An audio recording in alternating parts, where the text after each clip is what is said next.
Hi everyone! Good evening! I'm back! This is Sam Brusas and welcome back to my YouTube channel. Oh my gosh! This is it guys, pag-uusapan natin ngayon. Sana magawa nila to sa susunod na taon. Kung ano to, yan ang tatalakayin natin ngayon. But before anything else, hello Philippines and hello beautiful people! Mabuhay! Kamusta kayong lahat? Sana lahat po kayo ay okay at safe ngayong araw na to. At syempre sa lahat naman ng mga bago nating subscribers dyan, hello po sa inyo lahat. Maraming salamat guys sa pag-subscribe ninyo. Syempre dito sa channel ko. At syempre sa lahat naman ng makamamasang dyan na laging sumusuporta dito. Araw-araw, lagi-lagi. Maraming salamat guys sa inyong lahat. Syempre, usapang Miss Universe tayo ngayon. So, ayun nga, katatapos lang ng Miss Universe. At syempre, lahat tayo nasaksihan natin kung ano nga ba ang meron sa Miss Universe tong 2024 kung saan ginanap sa Mexico. So, yon. Syempre, maraming naloka, maraming nadismaya, maraming yung iba naman nakulangan sa mga eksena nila. Actually, ako nag-expect talaga ako ng bonggang-bongga na pasabog ng Miss Universe ngayong taon na to. Kasi syempre, di ba, kung iisipin mo, ito yung pinakamadaming kandidata sa history ng Miss Universe Beauty Pageant. Umabot sila ng 125 na contestant. At talagang masasabi ko, grabe ha, ang galing dito ng Miss Universe. Pero syempre, nandoon din tayo sa part na hinahanap din natin kung ano ang makikita natin sa production nila, kung ano nga ba ang bago na mapapanood natin sa Miss Universe. Diba? So yan, talaga ang inabangan natin. Nagtatlong linggo nag-run ang Miss Universe sa Mexico, pero nakulangan ako doon sa part na wala silang activity. Yung mga girls, lagi lang sila nandoon sa loob ng hotel. Naiintindihan ko naman sa kabilang banda kasi nga, di ba, sinasabi nga na hindi nga sila supported ng gobyerno. So, syempre, yung safety ng candidates, yung inaano nila, tawag dito, yung pinag-iingatan. Pero naloka naman ako. Plano nyo mag-Miss Universe dyan, bakit hindi kayo humingi ng support system sa gobyerno? Diba? Dapat from the beginning pa lang, ayan na kagad ang mga inasikaso nila. Para pagdating ng mga kandidata, nakuha nila na may pasyal yung mga kandidata sa loob ng bansang Mexico. Kasi syempre sayang naman yung opportunity na may experience ng mga candidates. Kumbaga, kahit hindi ka manalo, at least, di ba, yung experience mo as a candidate ng Miss Universe ay bongga. Memorable sa mga kandidata. Kaso parang walang naganap na ganon. So, yun lang nang nakakalungkot. Pero kung ano man yung dahilan ng Miss Universe, syempre, kailangan pa rin natin i-consider yon at intindihin. Kasi nga, syempre, safety nga naman ang inaano nila, tawag dito, pinag-iingatan para sa mga candidates, di ba? So, yon. So, sana sa susunod na taon, kung saan mang bansa silang mag-Miss Universe, make sure lang na may mga activity sila para sa mga candidates. Kasi, syempre, alam mo yun, privilege yun ng mga candidates pag lumaban sila ng Miss Universe. At least, di ba, masasabi nila, matalo man ako, pero yung experience ko, winner. Di ba? So, yun. So, sana yun yung mabago nila sa susunod na taon. Huwag naman yung parang lock in lang sila sa hotel na ikot ng ikot. At the same time, dapat may nagko-cover din sa kanila na talagang, alam mo yun, yung under ng Miss Universe. Kasi, para makita natin kung ano nga ba ang mga kaganapan na nagaganap sa Miss Universe, para lahat ng tao ay napapanood and then ayun, nakakapagbigay tayo ng bonggang-bonggang reaction, di ba? So yun, para mas namo-monitor. And then sana magkaroon din sila ng mga part ng competition na hindi lang ang preliminary competition yung aabangan mo or national costume competition. Dapat magkaroon sila ng activity na katulad ng mga fashion show para nakikita at nabibigyan din ng spotlight yung mga candidates, di ba? At the same time, nakikita mo kung sino talaga yung malakas, kung sino talaga yung mga bongga. At sana may mga challenges sila, di ba? Para mas panalo. Para kita mo talaga kung sino yung nangunguna sa competition. Mahirap kasi yung wala kang pinagbabasihan. Basta nanonood ka na lang at naghihintay ka na lang kung sino yung ipapanalo ng judges. Katulad ngayong taon na to, nagulat tayo kasi parang merong tinatawag na Continental Queens, di ba? So meron silang Continental Queens na inassign mula sa iba't ibang continent. Tapos meron silang top 5. So parang nagkaroon kasi ng confusing dito na parang ano ba talaga? Para saan ba to? At etong top 5 nila, ano ang plano nila? Diba? So yun, kasi pag sinabi kang top 5 ka sa Miss Universe, bongga ka kasi top 5 ka. Pero kasi nagbigla sila nag-announce na meron silang Continental Queen at ayun yung makakasama ng ano. So medyo nalabuan dyan yung mga tao. So sana next time, maklaro nila yan. Much better kasi yung Continental Queen nila, yun na yung top 5. Sa totoo lang. Para sa akin ha, kasi yung set ng Continental Queen, Queens na napili nila, I think, ang gandang top 5 nun. Sa totoo lang. More than doon sa napili nilang top 5 talaga ng mga kurado. Di ba? So medyo nakakaloka. Confused kasi yung tao doon. At walang clarified na parang para saan ba to? At ito para saan ba to? So yon, kaya masyado siyang questionable sa iba. Lalo na, halimbawa, mga fans ni Thailand, o di ba, yung mga sumusuporta kay Thailand. Syempre masaya sila dahil naka-third runner-up. Tapos biglang nag-announce, nilagay doon si Chelsea Manalo. So syempre sila parang sasama nga naman yung loob nila kasi parang ba't hindi nilagay si Thailand, tapos nandiyan si Nigeria, di ba? So, magkakaroon ng mga comparison na gano'n. Hindi naman sila galit kay Chelsea, in fairness naman. Hindi naman si Chelsea yung inaaway nila. Nagkakaroon sila ng questionable doon sa organization. So, yon. So, kasi nga, hindi nga klaro sa kanila. At naiintindihan ko naman yung part na yon. Basta ako, happy ako, at least si Chelsea Manalo, na ilagay dyan as a Continental Queen, di ba? Ako, para sa akin, privilege yun para kay kasi syempre nagkaroon siya ng title, Miss Universe Asia. At kapag tinawag ka Miss Universe Asia, bongga ka, di ba? So, yon. So, sana sa susunod na taon, maayos din nila yan. Kasi medyo malabo. Gusto ko rin panatilihin naman nila yung top 6, top 30, tapos top 12, and then top 5. Gusto ko yon. Bakit? Kasi dito sa top 30, parang feeling ko, kung iisipin mo, sobrang dami. Ang 30, dami naman yan. Pero kasi nabibigyan ng chance yung mga hindi nakakapasok sa Miss Universe. Katulad na lang halimbawa ni Miss Egypt, Cambodia, tingnan mo, yung umuwi sila sa bansa nila, as in talagang grabe yung salubong sa kanila ng tao. Kasi nga naman, di ba, sa history ba naman ng Miss Universe, ikaw ba naman hindi ka makapasok-pasok na taon-taon ka na lang nagtatry. So, finally, nabigyan sila ng momento, nabigyan sila ng chance. So, malaking bagay yun para sa kanila, di ba? Sa atin, siguro, hindi natin kinatutuwa yun kasi gusto natin ng more. Kaya lang sa kanilang mga baguhan na nakakapasok sa mga ganitong spotlight, malaking bagay yun sa kanila. So, yun. So, tingnan mo, si Miss Egypt, di ba? Masayang-masaya siya. At siya ang gumawa ng history sa bansa nila na makapasok o makapenetrate sa top 30. And then sila Miss Macau, di ba? Hindi naman kasi pinapansin yung mga yan, pero at least, di ba, nabigyan ng pansin. So, yun yung isa sa mga bagay na nagustuhan ko dito sa top 30 na to. Kasi parang balance, in fairness, ha? Di ba? And then, pagdating naman doon sa 12, medyo syempre ando doon yung intense na laban kasi iisipin mo kung makakarating ka pa ba doon sa 12 or hindi na. So, nandoon yung kaba. But, gusto ko panatilihin nila yung format na yon. Pero, sana naman, pagdating naman sa Q&A, talagang, ayun, busisiin nila sa top 5 talaga. So, maganda yung format na to, in fairness yung naisip nila. Kung ako sa kanila, i-continuous lang nila yan. Huwag yung parang taon-taon nag-iiba para lang may masave lang silang mga candidates na gusto nilang malagay sa top 5. Sana, talagang sala. Di ba? Saka yung mga judges, sana ipakita nila yung score na binibigay nila sa candidates para nakikita ng mga tao. Kasi nagawa naman na to ng Miss Universe noon na nakikita yung scoring.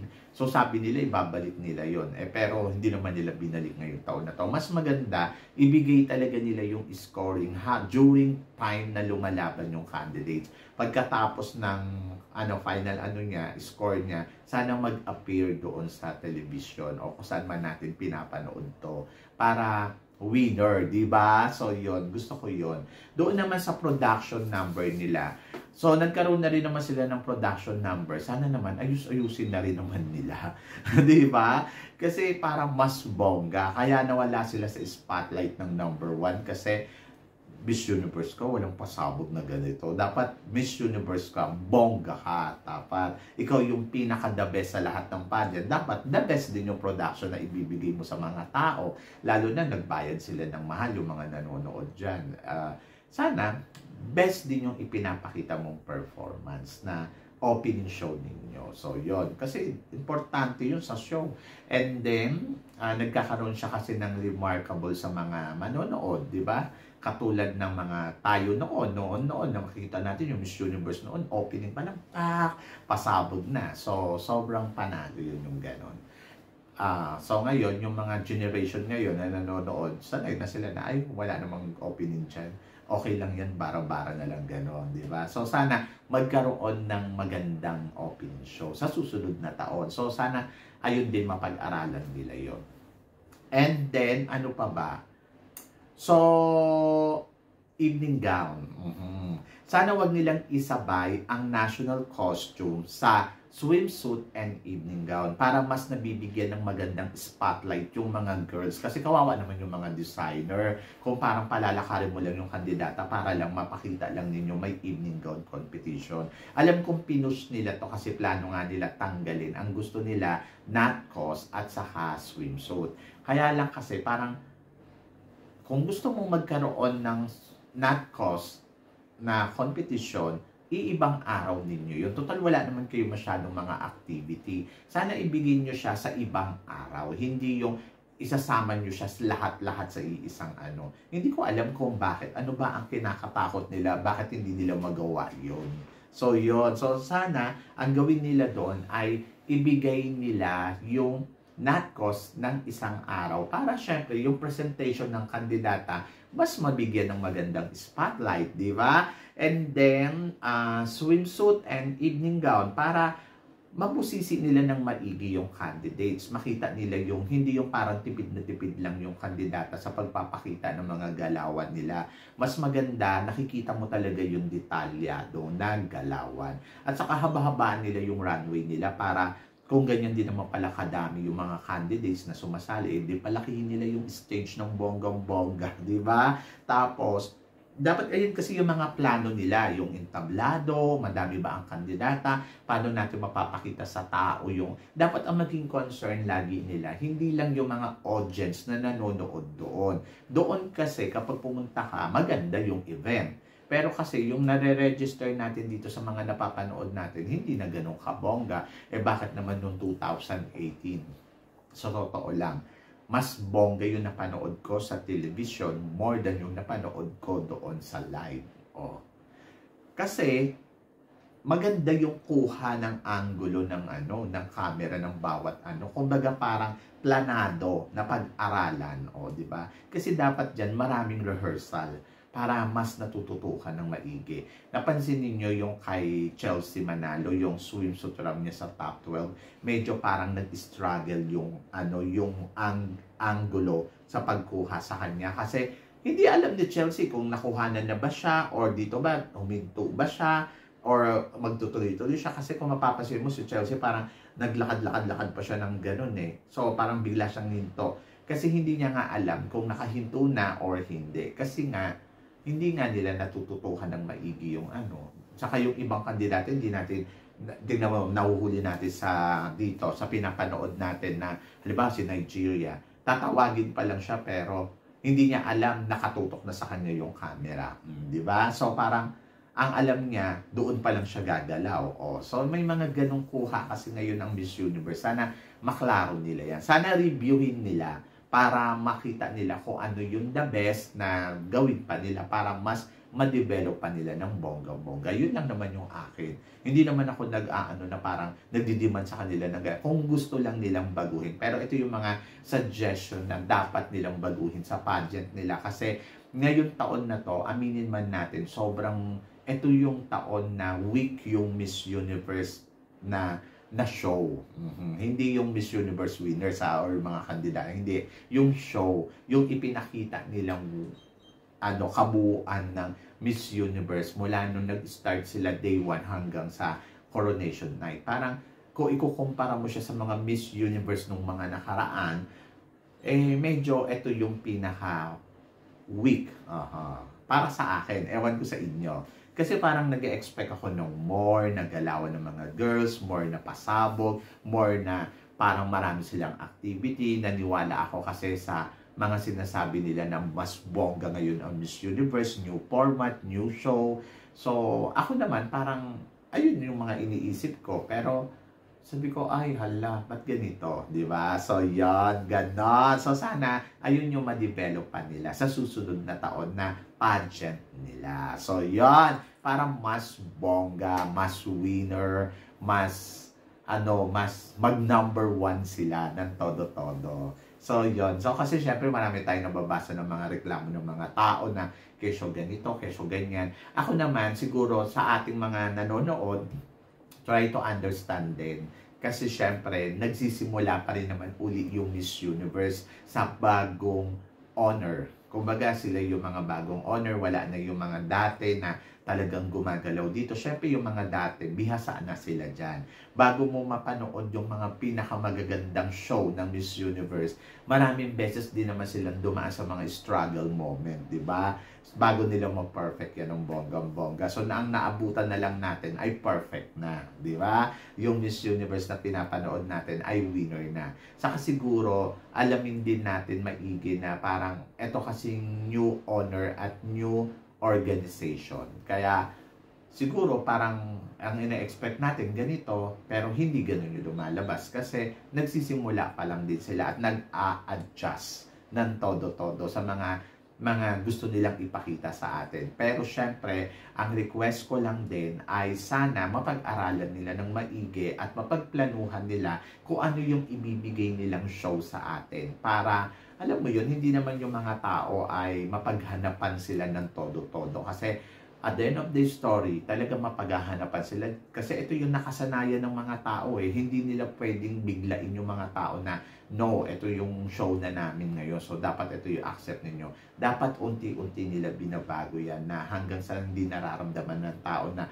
ito na pala yung pinapanood nila. So, mas maganda na makita ng mga tao na yung glamour pa din ng Miss Universe. Saka yung pa-farewell walk nila sa kandidata, dapat bigyan nila yan ng magandang spotlight kasi sa loob ng isang taon na nagtrabaho yan, sana ibigay nila yung best moment. Kasi itong si Shenesh, yung nag-farewell walk, parang wala lang, parang sige lang, bye-bye, gano'n, di ba? Tapos wala man lang pakita na sa screen na kung ano yung mga ginawa niya ng buong taon, mga gano'n. So sana bigyan nila yan ng magandang highlights kasi syempre, ano yan eh, kumbaga parang nagtrabaho sa kanila sa loob na isang taon. Sana ibigay din nila yung best moment para sa farewell ni Shenesh. Ganon. Sana sa susunod na taon na yun yung magawa nila doon sa bago nilang Reyna. O, diba? So, yan. Nakakaloka. Pero ikaw ang tatanungin ko, ano nga ba mga in-expect mo at saan ka ba nakulangan dito sa Miss Universe ngayong taon na to? At ano nga ba ang inaasahan mo na pwede pang ika-develop ng bonggang-bongga ng Miss Universe sa mga susunod na taon?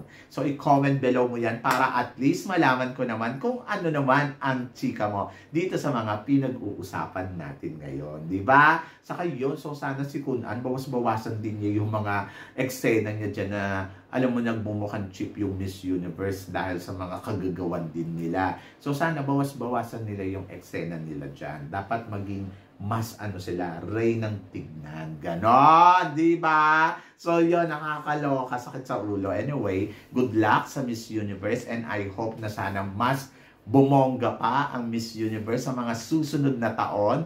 At saka syempre, mas dumami pa yung mga kandidata. Syempre, wish all the best para sa kanila. Diba? So yun guys. Guys, syempre maraming salamat sa inyong lahat sa suporta at pagmamahal na binibigay ninyo. Syempre dito sa channel ko. At sa mga hindi pa po nakaka-subscribe dyan, please don't forget to click like and subscribe my channel at i-click nyo na rin po ang notification bell para updated kayo syempre sa aking mga chika. Sabi ng ganoon, always keep smiling and always think positive lang. Walang imposible guys, magtiwala lang tayo sa itaas. Kaya guys, hanggang dito na lang, hanggang sa muli nating chikahan!